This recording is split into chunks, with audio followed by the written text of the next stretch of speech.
YouTube star Jack Harries will appear in court this week after he protested outside an international petroleum conference in London, gluing his hands to the door of a hotel. He and 8 others from a climate change group called Extinction Rebellion were arrested for aggravated trespass and criminal damage.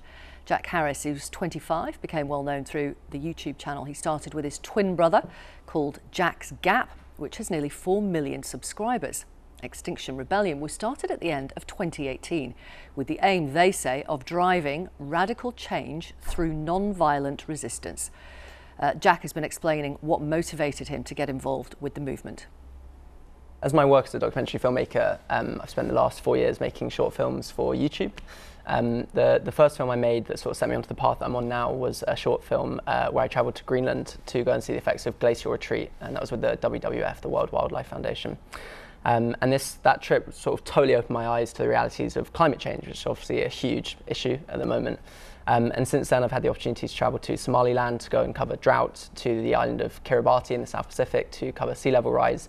And to put it simply, as a young person, I'm terrified for the state of my future. And so that's what's led me to do the work that I'm doing. And we're looking at some of your filming now here. This is some of the footage that you have taken of glaciers melting and so on. Why were you specifically protesting at the Gas and Petroleum Conference? Sure. So 2 weeks ago was the International Petroleum Conference in London, which is where all the biggest names in the gas and oil industry meet to get together, rub shoulders, discuss their future, their industry. This is an industry that have consistently put short-term gain and corporate profits over the health of our planet, over my future. We know that the temperature is rising in the planet, and this is caused by the burning of fossil fuels. The IPCC report states that we have to reduce gas and oil by 20% this year and by 55% by 2050. Meanwhile, ExxonMobil, for example, has said that it's going to increase gas and oil by 25% in 2025. So it's up to governments, isn't it, to make sure those limits, those targets are met? Sure, it's up to governments and CEOs and leaders of big corporations. And I think a lot of young people feel that the severity of the issue at hand is not being reflected by government, by policymakers, or by CEOs of large corporations. And so protesting is a way to make our voice heard, to sort of, if you think about it, around the world, scientists are sounding the alarm bells that there is an impending crisis, and we're not seeing this reflected in our policy or by CEOs who should have the responsibility to be investing in green energy and renewable sources. Right. Did you want to get arrested at the protest the other week? Not at all. I've never been arrested in my life before. It's never my intention to get arrested. I don't want a criminal record. I don't want to be caught up in the justice system. But it's got to the point where I feel like nothing else will make a difference. I'm scared that I'm not going to have a future, that my kids won't have a future, or they won't, certainly not the future that you've enjoyed and all the generations before us.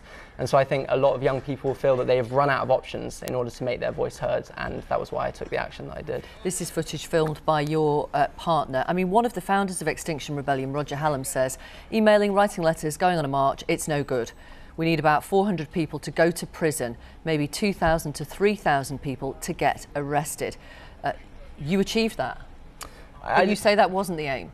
It wasn't necessarily my aim to get arrested, but here we are now talking about climate change, and so if that's what it takes in order to elevate the conversation to where it needs to be, then that's something I'm prepared to do.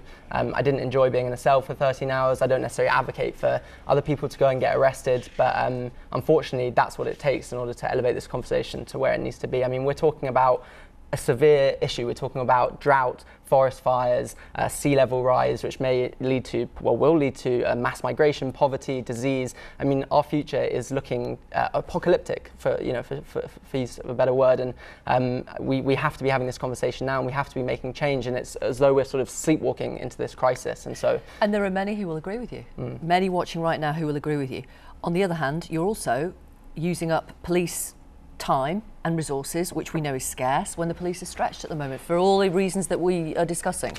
I understand that, and some people have expressed issues with Extinction Rebellion's tactics for getting in the way of people in causing traffic jams and taking up police systems. But the fact of the matter is that climate change is going to cause us a lot more inconvenience than that. And so I would rather that these things happen now and we try and tackle the issues before it becomes a much greater issue. It's going to put a lot more of a threat to our... So the means to the end is worth it, even if it means taking up valuable police time and resources when they're trying to deal with knife crime and all the other things. I mean, we're talking about the end of humanity as we know it. I mean, so yeah, it's worth it. Yeah, it's worth it, yeah.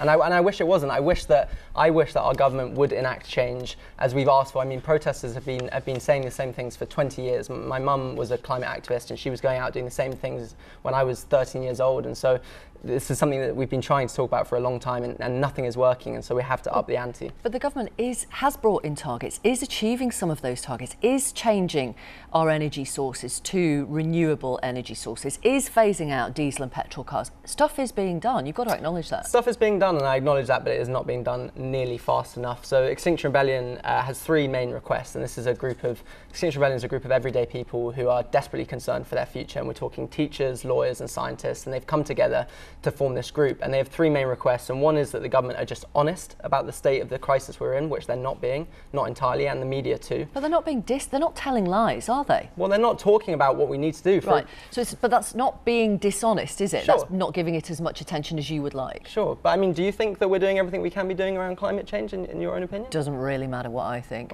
You've just said the government's being dishonest, and I'm challenging that. I didn't say they're being dishonest, I said they're not talking about the severity of the crisis. You said they're not being honest. They're not being honest about how bad it is and about what we should be doing. For example, many people should be adopting a plant-based diet. I don't see our government talking about that. That's absolutely crucial in order to cut carbon emissions. Scientists have said that we have 12 years left in order to stop an increase of 1.5 degrees, to go no higher than 1.5 degrees Celsius. If we go higher than that, then we're looking at seriously severe consequences, right? Scientists are telling us this, they're sounding the alarm, and we are not doing enough in order to curb those carbon emissions, not even nearly. At this point, we're going to overshoot it, and that will affect my future and my kids' future. And so, I don't want to be doing this, with all due respect. I don't particularly want to be here. Like any other young person, I have aspirations for my future, but I feel that I may not have a future, and that's why I'm taking the actions that I am today. Why do you think there aren't more of you?